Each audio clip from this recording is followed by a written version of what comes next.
Hari ini diketahui bahawa Setiausaha Hegseth telah meminta Ketua Staf Jeneral Randy George untuk meletakkan jawatan dan bersara. Lihat gambar beliau, Ehsan daripada West Point. Pada asasnya, ini bermakna penyingkiran pegawai beruniform tertinggi tentera darat dan berdasarkan apa yang saya lihat dalam banyak tajuk utama, mereka mengatakan bahawa pegawai ini sedang dipecat. Sementara Angkatan Tentera Isa Neyawai terus terlibat dalam pertempuran dengan Iran. Betul ke hal untuk menganggap pada asasnya bahawa kita sedang kehilangan pegawai beruniform tertinggi tentera darat? Adakah ini akan memberi sebarang kesan kepada cara perang sedang dijalankan di Timur Tengah?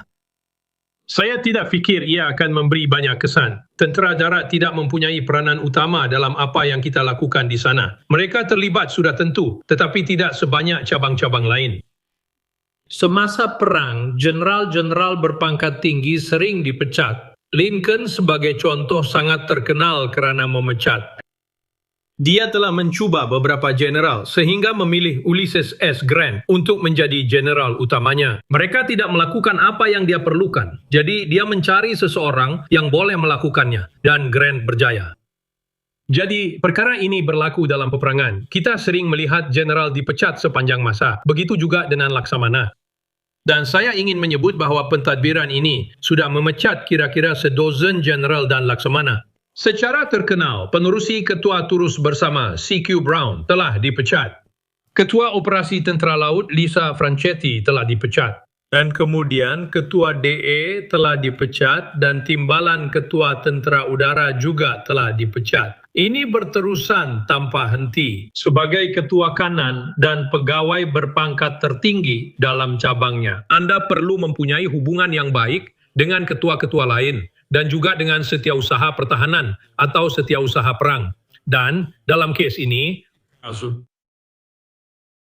Randy. George yang telah dipecat sebenarnya telah dipilih untuk jawatan itu dalam pentadbiran sebelum ini. Dan sebelum kerja itu, dia adalah penasihat ketenteraan utama kepada Setiausaha Pertahanan di bawah pentadbiran Biden. Menariknya, Christopher Neff yang agak junior berbanding ramai jeneral lain adalah penasihat ketenteraan utama kepada Setiausaha Perang Hegseth. Jadi memang banyak perkara seperti itu. Apabila sampai ke tahap itu, Anda berurusan dengan hubungan dan banyak perkara yang setengah orang akan panggil sebagai politik. Tetapi bukan politik dalam erti kata politik kepartian. Sebaliknya, politik dalam erti kata, siapa yang Anda kenal, siapa yang akan menggunakan pengaruh untuk membantu Anda, dan perkara-perkara seperti itu. Jadi, saya sedang membaca tadi. Hari ini sebenarnya kita ada peta ini di sini untuk memberi gambaran tentang di mana sebahagian daripada trafik di Selat Hormuz berada.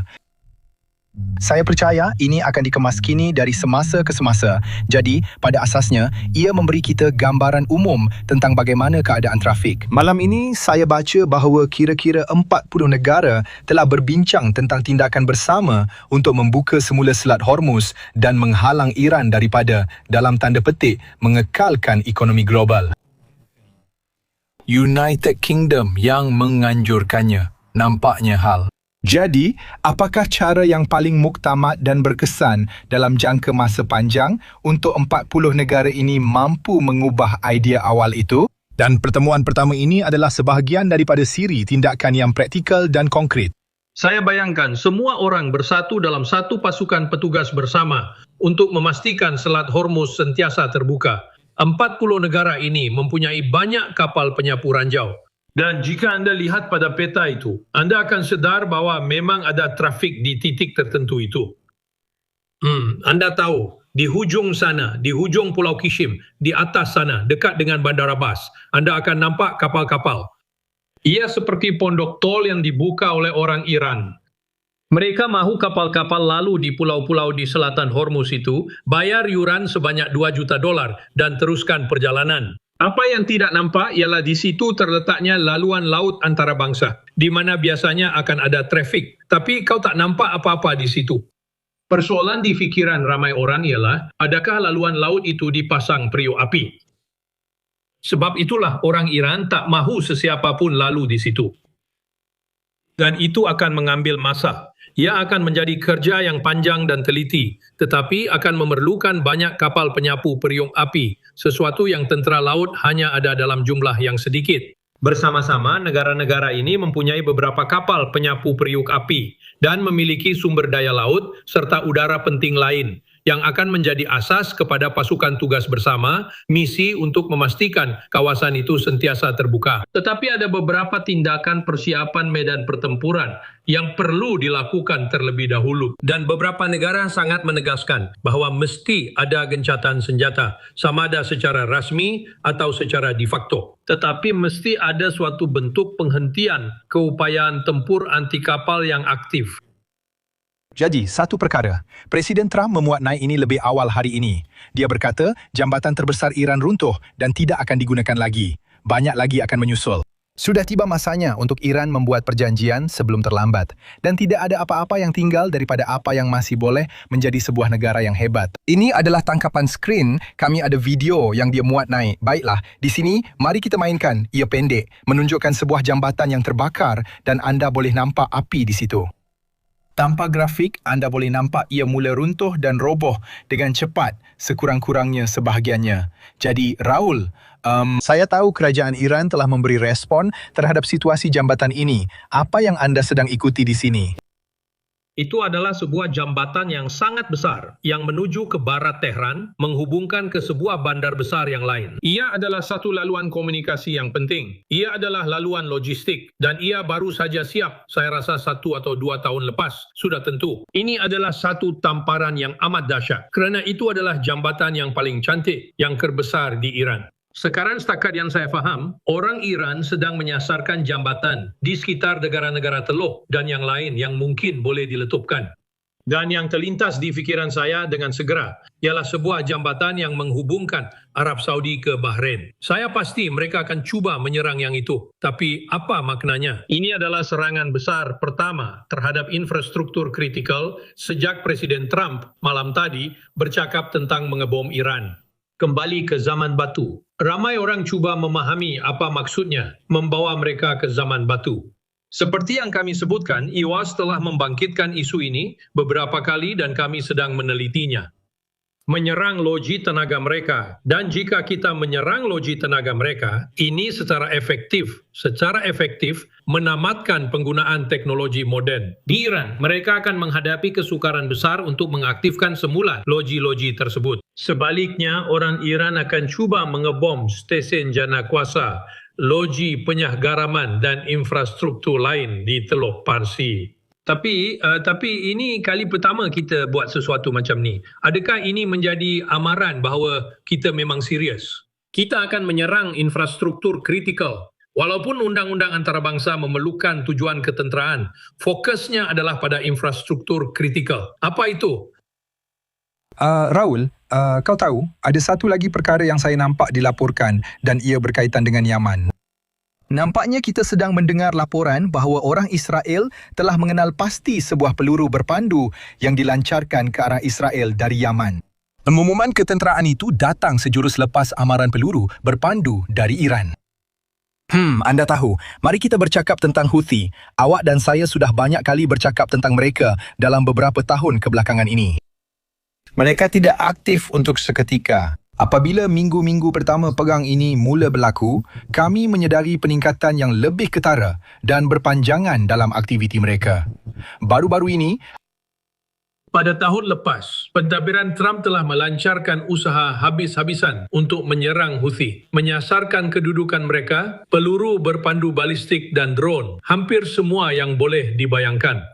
Orang Israel dan British juga telah melancarkan pelbagai serangan di sana. Sepanjang tahun yang sangat-sangat sibuk itu, mereka memburu kumpulan tersebut. Selepas semua itu, nampaknya kita dan Houthi akhirnya menandatangani sejenis perjanjian gencatan senjata.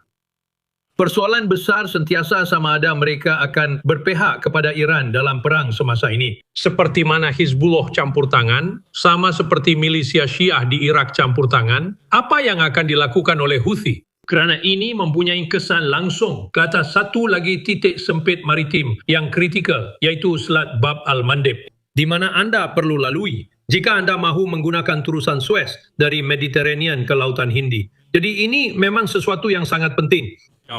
Acreditamos que eles vão voltar. Untuk menjalankan operasi anti kapal, seperti yang dibuktikan dengan mereka melancarkan peluru berpandu balistik ke Israel. Ini menunjukkan bahwa mereka sudah membuat keputusan untuk menyokong Iran sekarang. Jika akhirnya rejim di Iran runtuh, saya rasa Houthi sedang membuat keputusan yang membawa padah besar. Kerana itulah sebenarnya satu-satunya negara di seluruh dunia yang menyokong mereka.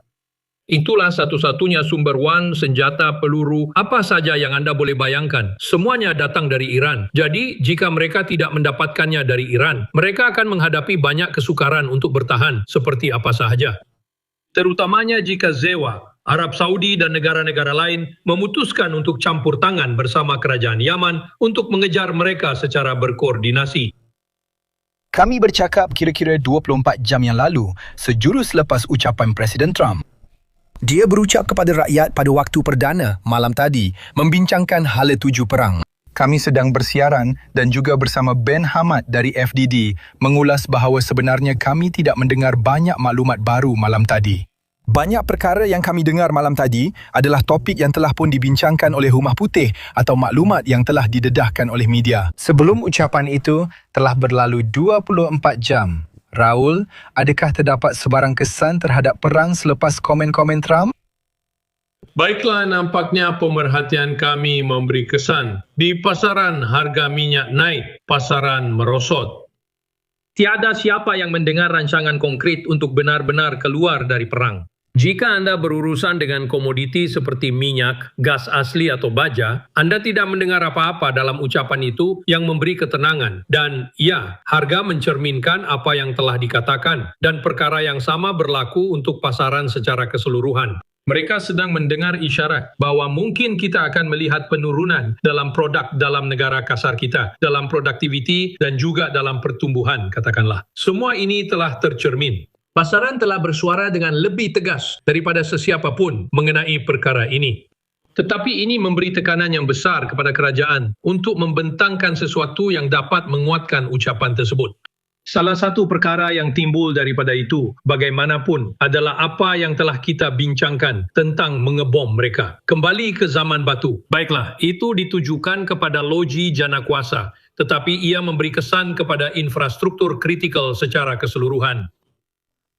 Di Iran, salah satu sebab keengganan adalah jika kita mengebom infrastruktur kritikal mereka, mereka akan membalas dan menyerang infrastruktur kritikal kita. Dari negara-negara sekutu di Teluk seperti Arab Saudi, Bahrain, Emiria Arab Bersatu dan juga Kuwait, mereka sudah mula menyerang infrastruktur tersebut. Walau bagaimanapun, itu akan menghapuskan segala sekatan. Sekurang-kurangnya, itulah pemikiran asalnya. Sekarang kita benar-benar perlu memberi tekanan kepada Iran supaya mereka datang ke meja rundingan. Dan saya rasa Presiden sedang mempertimbangkan dengan serius untuk melakukan lebih daripada sekadar mengebom sebuah jambatan. Saya rasa dia sedang melihat infrastruktur kritikal yang lain dan berkata bahwa mungkin itu akan diperlukan. Jadi apa yang boleh kita simpulkan daripada ucapan itu ialah, adakah berlaku perubahan? Secara keseluruhan itu adalah satu perkara yang menarik. Tetapi sudah tentu reaksi pasaran adalah pada pendapat saya perkara yang paling penting. Sekarang sudah hampir seminggu sejak askar marin baharu yang dihantar oleh kerajaan tiba di Timur Tengah. Adakah awak dengar apa-apa tentang apa yang telah dilakukan oleh tentera-tentera itu sejak mereka tiba di sana? Unit ekspedisi itu ada di sana. Saya tak dengar mereka buat apa-apa di darat.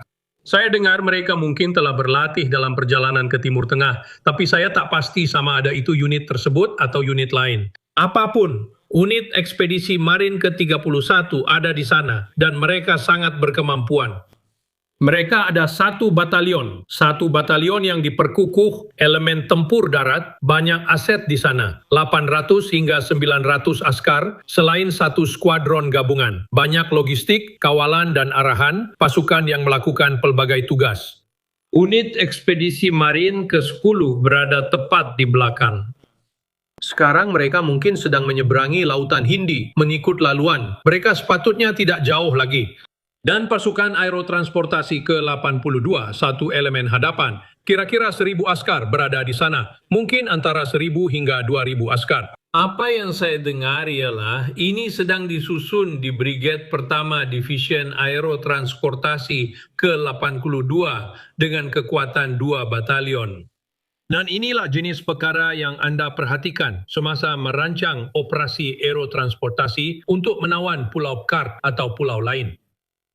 Atau jika anda ingin melakukan sesuatu yang jauh lebih, anda tahu, berani dan masuk ke sana, serta cuba menguasai uranium yang diperkaya itu lebih jauh ke dalam wilayah Iran. Ini adalah jenis pasukan yang anda mahukan. Selain itu, kita juga mendengar tentang pasukan khas seperti Navy SEALs dan Army Rangers. Mereka tidak menyatakan secara khusus, tetapi saya mengandaikan ada juga Marine Raiders di sana.